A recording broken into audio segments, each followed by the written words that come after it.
Testing. Good morning. Today is Wednesday, August 21st, 2024. We are here for the Board of Commissioners Franklin County meeting. At this time, I will call the meeting to order, and please ask that you join me for the Pledge of Allegiance.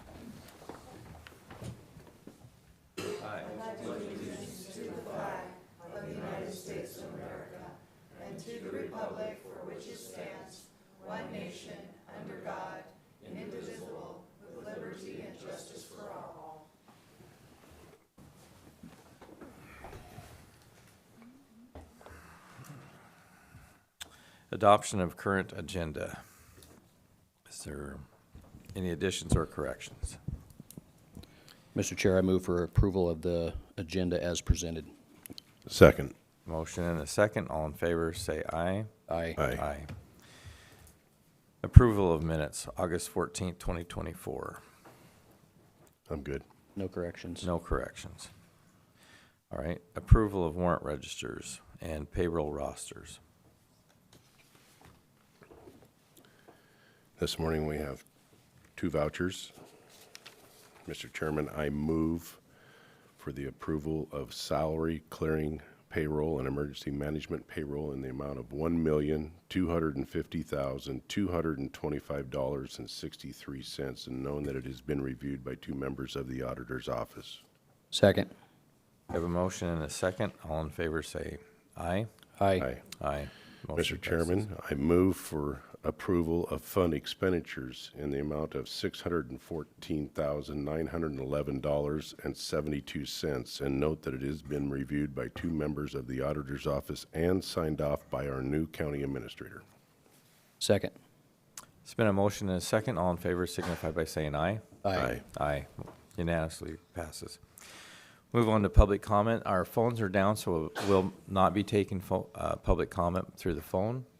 So is there anyone in person for public comment? Please come forward, state your name, and have 3 minutes. Thank you. LaWanda Hatch. I live in Franklin County. I am a precinct officer, and one of my people, that's what I call them, they actually received this ballot in the mail. I won't say the lady's name, but it was to be mailed to the Snohomish County Auditor, Election Division, 3000 Rockefeller Avenue, Everett, Washington. Her address isn't even similar to that address. And so she put it back in her mailbox, put the flag up, and it was taken, and they sent it right back to her. This is how secure our elections are. This woman, her vote is disenfranchised. And I'm bringing this, and I'll bring it into the auditor's office before I leave. I have to go to the fair. But this is, I mean, if I was her, I'd sue the post office. Because, and anyone whose mail, whose ballot does not get counted. Her vote has been stolen because we have an inept process. It has a stamp on here for Spokane and another one on it for Seattle. So I don't know the chain of custody of this, but I wonder how many ballots this has happened to that doesn't get reported. People just throw it away. They get tired of trying to put it in their mailbox and send it back. So I'm just here letting everyone know that I think that we really need to push for in-person voting again. It's a great way to build community. I used to love it, getting to visit people and have a donut and something to drink, and just to get to visit your neighbors that you don't get to see that often. So I just want to make this as public because I want it to be registered that this woman's vote did not get counted. And that makes me wonder how many times mine didn't get counted or anyone else's. So thank you. Thank you. Thank you.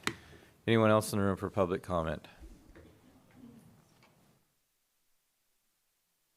So on that note, gentlemen, your sheriff and your prosecuting attorney both have documents talking about the crime of elections, that they approve ballots, but they don't approve legal ballots. And there's a number of crimes in that document. I sent that to them for review, have been working with several counties. This is an issue, and we truly need to, as counties, because you actually are legislators of the county, to start asserting First Amendment and 14th Amendment rights. That's what our Constitution's about. And I'm going to leave that. I'm going to ask you to look those over. We've talked to several people that are constitutional specialists. Our integrity in our elections, especially in this state, are an issue. And many people, it was started as a civil action that actually occurred here in Lincoln County. The attorney that was on that was taken by Bob Ferguson, I'm going to call him Felon Ferguson, took her to the grievance of the bar, and now she can't continue. So he's muted her voice. Now we've seen what he's done with initiatives. He actually broke black letter law in our Washington State Constitution, allowing people to vote within 30 days. That is black letter Washington State constitutional law. And so if our legislators, which start with the county, which should be directing our state legislators, need to start speaking, need to start organizing. And there's a full document. I'd be happy to forward it to you. A lot of people don't take it seriously, but there's everything from the tuna and chicken checks, another solicitation and bribery. There's organized crime. At this point, if we really just followed the 14th Amendment, Section 3, there's no due process. If you've broken your oath to the Constitution, you are removed from office and you're not allowed to be in office again, period. And we have forgotten that. It is that powerful. There's no impeachment. Another gentleman tried to impeach, and it looked like he had everything in order. It did not qualify for impeachment, unfortunately, or for 14th Amendment, Section 3. And I supported it because it sounded like he has ducks in a row, and he had a judgment from the state of Washington against Bob Ferguson.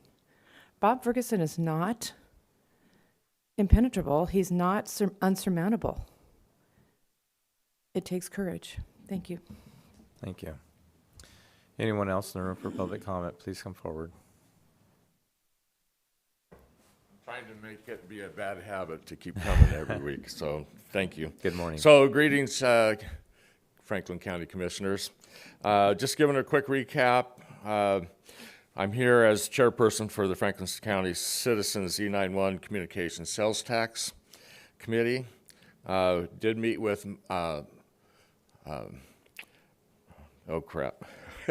Mark Morissette with Baker and Giles. And just to make sure that we're doing the right registration for EIN, for the SARC, or SAW, for ORCA and PDC, and then we're trying to make sure we have all the proper reporting done in place on the back office side here, just to make sure we don't have any problems with that end of the business.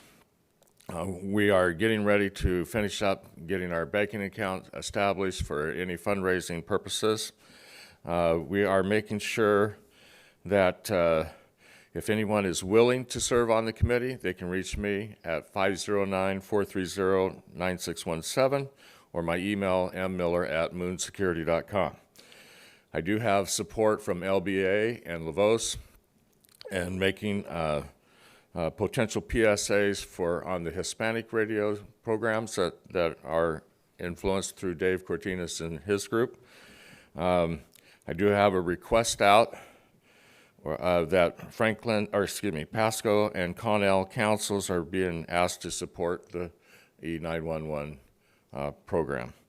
I am going to ask Chairman Rocky if you can assign either yourself or one of your commissioners to be able to go to Tri-City Herald editorial board meeting with myself and others.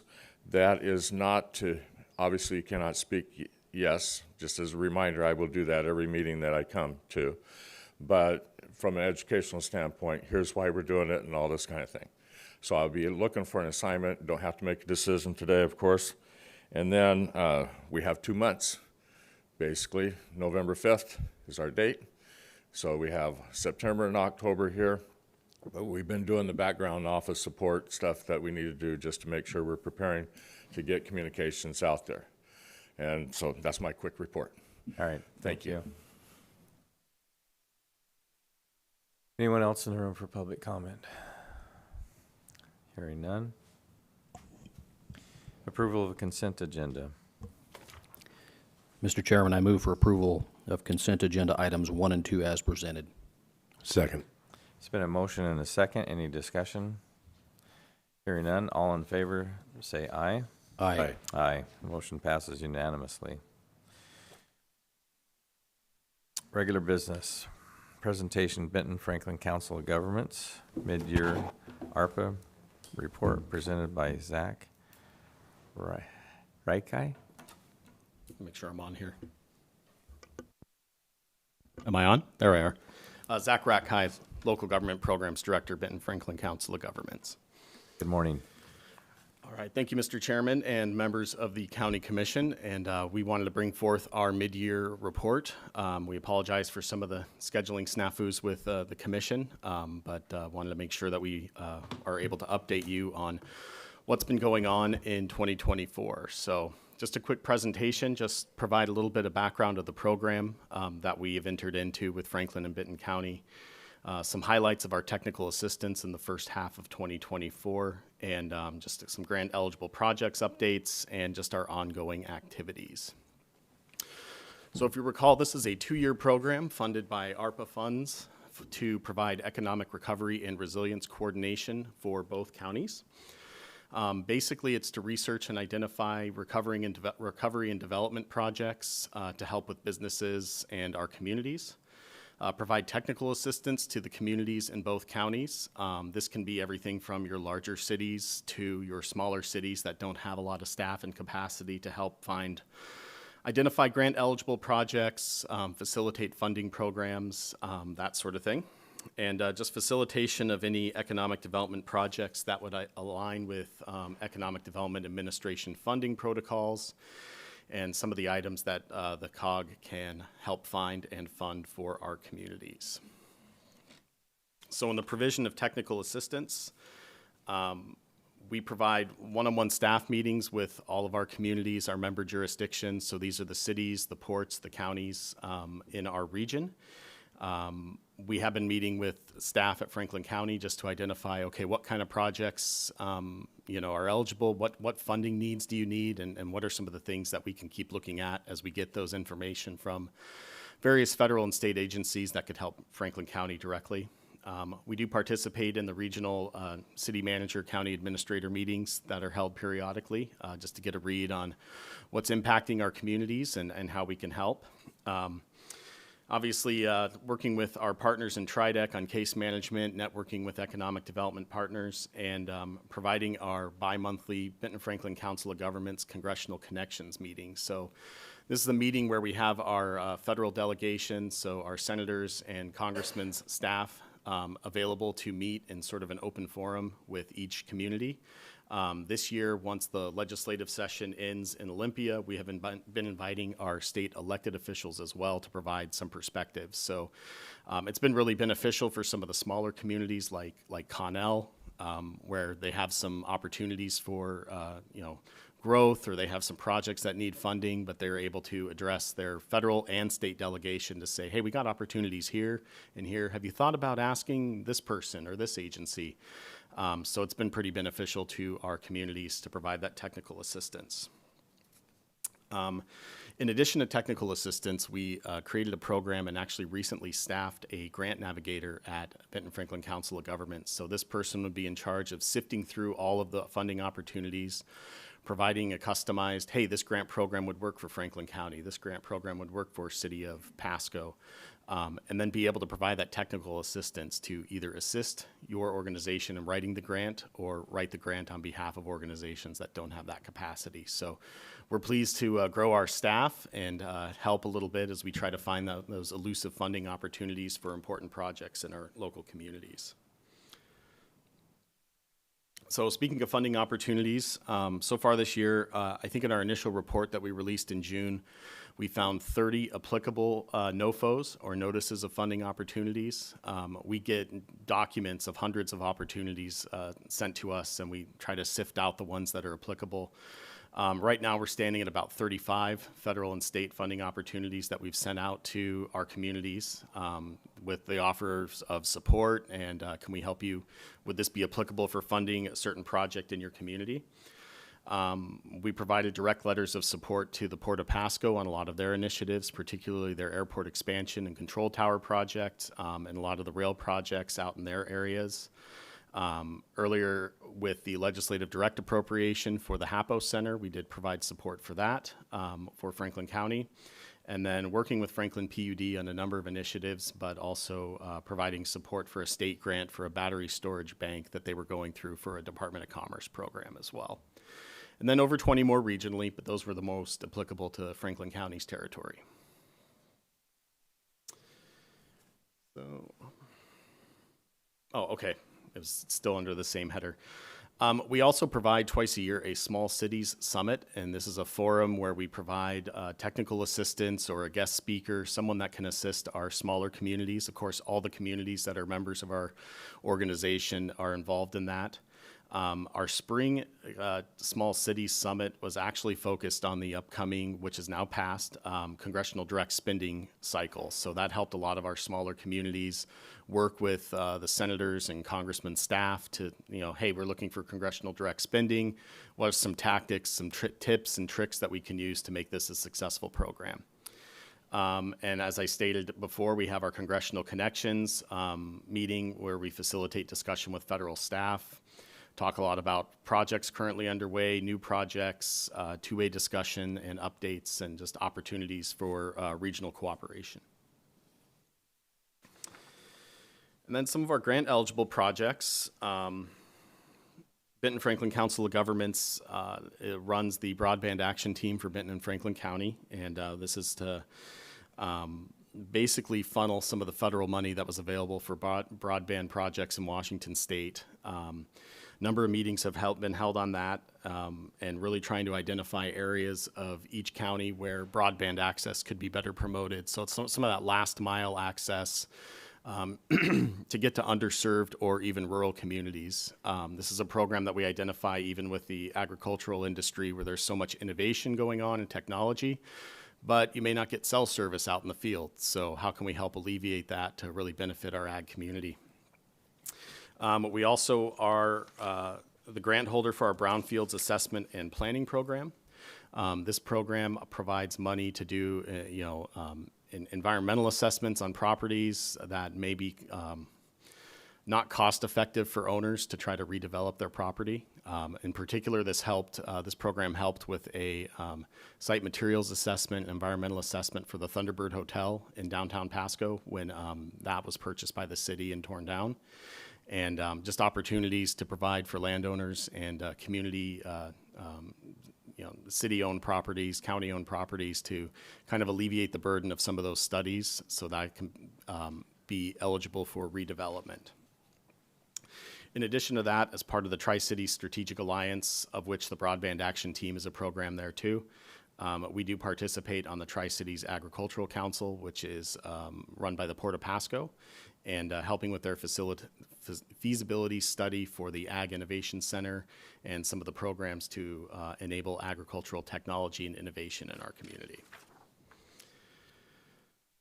And finally, just our general local government programs. We provide the staffing just to help out and network with our communities, see what's going on as far as funding needs and projects, and see what we can anticipate in the future to help our communities. And as part of the Economic Development District, we will continue to identify specific funding opportunities and directly connect those with our communities throughout Franklin County and Benton County, and see what we can do to help provide funding to get some of the projects done that we need done. That will conclude my presentation this morning, but I stand for any questions or what we can do to serve Franklin County. People want to reach out to you. How do they get a hold of you? They can get a hold of us at the Benton Franklin Council of Governments, bfcog.us, and my direct phone number for the record is 509-392-4238. Thank you. Mr. Chair, if I may. Yes. Wanted to just say thank you for reaching out to Connell and working with them. I know that was very appreciated, so really appreciate what you did there. And just coming into this role myself, appreciate working with you guys, and I know that our clerk has reached out and begun some conversation. Would love to continue down the path of some of those questions, just learning how can we work more closely together. One of the specific things that I've asked of our new interim administrator is to help educate me and work in this grant funding world where that we can go and bring some of these taxes that have been collected back home. So Yes, sir. appreciate your help. You bet. Yeah, Mr. Chairman? Yes. Yeah, Zach, is it okay if I call you Zach? Yes, sir. My youngest son is Zach, so it makes it easy for me. A couple things you might be able to help us with, and you might have already been involved in working with these, but the 911 radios, we're contemplating putting that on the ballot, like you heard, as an additional tax, sales tax. But you might come across a grant that they haven't seen. Are you working with them currently on these 911, the urgency of this for the whole region here? Yeah, for the whole region. That's been a big topic at our Congressional Connections meeting, both for both counties and even the individual communities like the cities, Benton County, and our conversations with the previous administration in Franklin County has addressed that as well. So really trying to find those different areas of the federal government and really make it apparent to our federal delegation the importance Yes. of the 911 radios. This isn't, the COG really works with a lot of transportation, economic development, and infrastructure.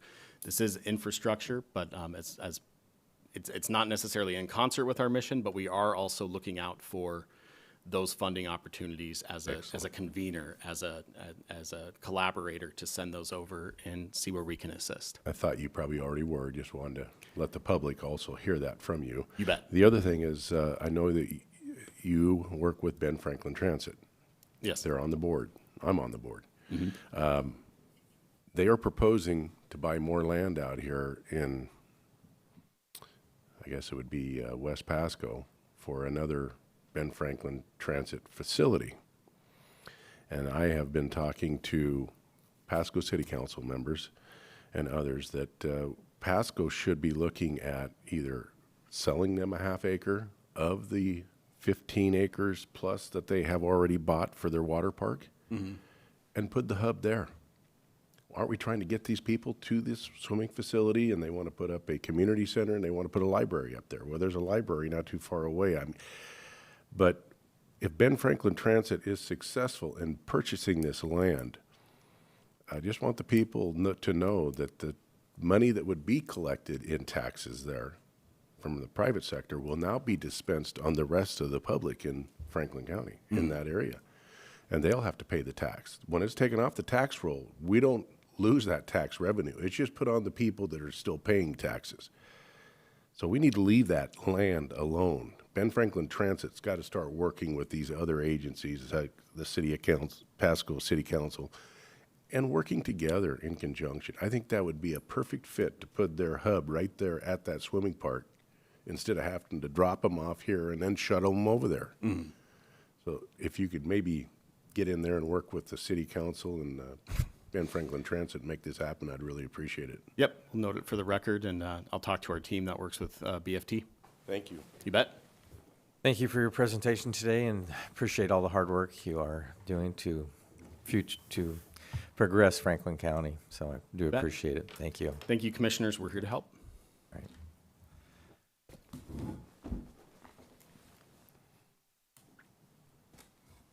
Commissioner updates. Commissioner Bauman. Commissioner Didier told me I needed to make sure that I was concise today, so I'm going to do that. At a budget meeting with the auditor's office, have asked them if they would begin regular meetings with me as go through the process and learn the budget. We know it's critical. Had a WASAC meeting. The topic was clean buildings, energy standards, and the timelines that are laid out until penalties would be assessed if buildings are not up to date. Benton Franklin Fair and Rodeo Parade was a pretty grand parade. It had over 150 entries. It was really fun to be a part of that on Saturday. Had several meetings with the HAPO management team, discussed the HVAC, parking lot cleanup, the auction that recently passed, and some of the remaining cleanup to be done there. staff agenda meeting, city council meeting. One of the presentations that was done to city council was by the code enforcement, and code enforcement did over 3,100 inspections in their rental division. I've had that happen to me in the past, and the city of Pasco actually took away my business license. And the reason they took my business license away is because I would not give them the private contract that I had between my private business and the private business that I was leasing office space from. And so because I was not willing to give them that contract, they took my business license away. And this was over a year ago. And so then recently, my contract ended in that office space. I needed a little bit more office space, so I rented a different location, more office space. And back when it happened the first time, they assured me that it was an inadvertent mistake and they would take care of it and it wouldn't happen again. And so I find myself with a new office space back in that again. And so that's something that we need to be very aware of here as we have code enforcement that has been discussed as far as animal control and stuff, that we're very careful about how that we do that so that it doesn't injure or harm people. Had great meeting with our new county administrator, and really appreciate the experience he brings to the job. Was a part of an entrance conference with the state auditor's office about the yearly audit that they do for Franklin County. Appreciate the answers to questions that they had. Yesterday had a Ben Franklin Transit special called meeting where that we hired a new CEO. His name is Thomas Drost. His last name is spelled D-R-O-Z-T, but it would be like you're pronouncing roast, but it starts with a D. So Thomas Drost, welcome him. His first day will be this coming Monday. And Mr. Chairman, that concludes my report. Thank you. Commissioner Didier. Yeah, so have met with Mr. Johnson, our new interim administrator. Met with him on Friday morning. Columbia Basin Sustainable Water Coalition meeting, Ben Franklin Council of Governments meeting. Had another meeting with Mr. Johnson and the auditor, Mr. Beaton and Tim, and went over our budget. Starting to work on it right now as far as where we're at and where we're gonna hopefully be. Had the pre-election and the certified primary election. That was Monday and Tuesday. And Wednesday, August 23rd, no, that'll be Friday, is my mother's birthday. She'll be 93. I want to wish Mom a happy birthday. That concludes it. Your mother shares the birthday with me. Well, happy birthday, birthday. Commissioner Mullen. Thank you. Last week had the elected department head meeting. Also have been having meetings with the health department over issues with labor and industries. Labor and industries is is using the health department as their enforcement agency as far as mobile food units, which should be out on the street, parking lots, fairs. It's an undue burden on these mobile food operators. Most recent case I've seen was purchase of a new food trailer at the cost of $360,000, $40,000 extra for the labor and industry modifications. This gentleman had bought a new trailer last year, brand new, $320,000, built by a professional company out of back east. That's all they do is build concessions trailers. Didn't pass. The cost to make it pass, they had to go to the extent of tearing out the walls so they could look at the electrical. So he ended up selling it, and that's why he bought a new trailer for $360,000, and has done everything required of him, and now is waiting for a final sign-off, which has no date to be expected because there's only two inspectors in the state that can do that. So they're so backlogged. It's creating issues. If you go out to the fair, you'll see a lot of the scaffolding type booths, and those booths have went that route in order to avoid all the L&I requirements. So it's been an ongoing issue. Those booths look attractive. I know that one blew over in Beaumont this year. I mean, they're very big structures. It's just disheartening to see someone who's trying to comply and has done everything they can to comply with their their program. I mean, he passed the pre-planning, passed the virtual tour, and still waiting for a signature. But so I've been working with the health department on that. And then, like I said, L&I is basically using them as an enforcement agency. That concludes my report for this week. We do have a night meeting next week, August 28th. And is that at 6 o'clock? 7 o'clock. So August 28th, 7 o'clock, night meeting here. So administrative office business. So I did have my first, had my first meeting with the safety committee this past week. So we were discussing a GR 36 plan.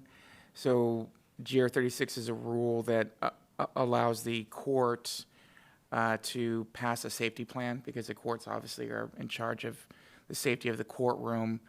And the court admin has done a great job in creating a draft plan. In crafting that plan, and anyone who works in the building is a stakeholder, including the commissioner's office. And it's a little bit difficult, I would say, to sort of see, because we have a courtroom, or numerous courts here, and also offices where sort of the jurisdiction, for the court ends with safety versus the commissioners having a safety function over, property in general, like a management function.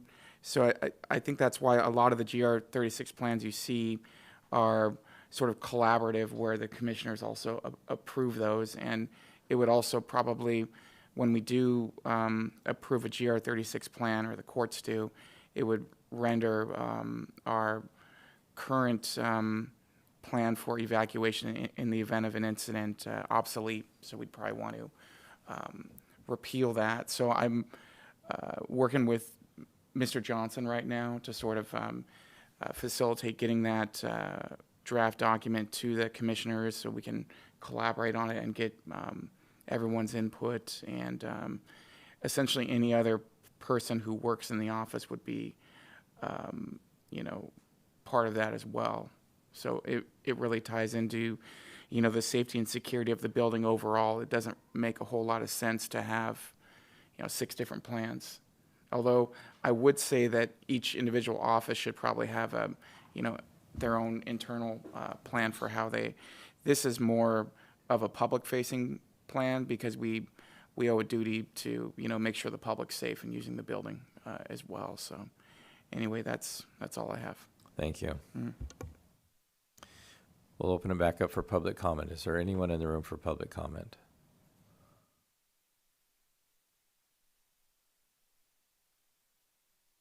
So I mentioned the black letter law of Washington State Constitution. It is Article 6, Section 1. Qualifications for electors: all persons of the age of 18 or over who are citizens of the United States and who have lived in the state, county, and precinct 30 days immediately preceding the election at which they offer to vote, except those disqualified by Article 6, Section 3 of the Constitution, shall be entitled to vote at all elections. And Section 2 talks about, Section 3 talks about who is disqualified, and that talks about convicted, infamous crime, unless their civil rights have been restored. So we have a black letter law that's being broken by the top law officer of our state. And nothing happens unless somebody presses the charges. In the document that I've sent, they have an affidavit of a lady working for the Department of Licensing, and she tells her story about how she was made to sign people up to vote. They didn't qualify them whether they were illegal. She had people from Guatemala. She knew, and nothing against Guatemala, but she knew that they didn't have the documents, and yet she was told over and over and over to keep signing these people up. Now, a sheriff has certain rights. They can go and take those ballots. They can go check those against the Department of Licensing, and action needs to be taken. We don't have qualified voters. We have ballots. They're not legal ballots. That's what we're facing. The Secretary of State says it's our auditor's issue, and our auditor says it's theirs, and you got to check against the Census Bureau and the death records and on and on. How does a ballot get from Snohomish County to here? Twice. I mean, I support that. But guys, you're our legislators. We have to look deeper into the actual tools we've always had, not the tools they tell us we can play by. And the citizens have a voice in these decisions. And I'm one of those people that goes and does some research, and I fumble around, I make some mistakes understanding, but I keep pursuing till I do understand. That's as clear as a bell. And it's alarming. You have 24,000 people falling off the trains coming into our state illegally as of several months back in this state. One of them died, so then that kind of shined the light on it. But where are they going? And I talked to Kim Wyman years ago. What about the ballots on the tribal reservations? Those ballots do not go to individual homes. They go to centralized locations on lands held in trust. And I would ask you to call your congressman, and don't stop with Mr. Newhouse. Call Jim Jordan or whoever and say, if they're going to have an equal vote, because they're American citizens too, and nobody influences their vote, they can have their ballot privately and submit it to the county seat, because they can. You okay? Thank you. Anyone else in the room for public comment? Hearing none, is there a need for executive session today? No. Can we have a 1 hour? No, I'm just kidding.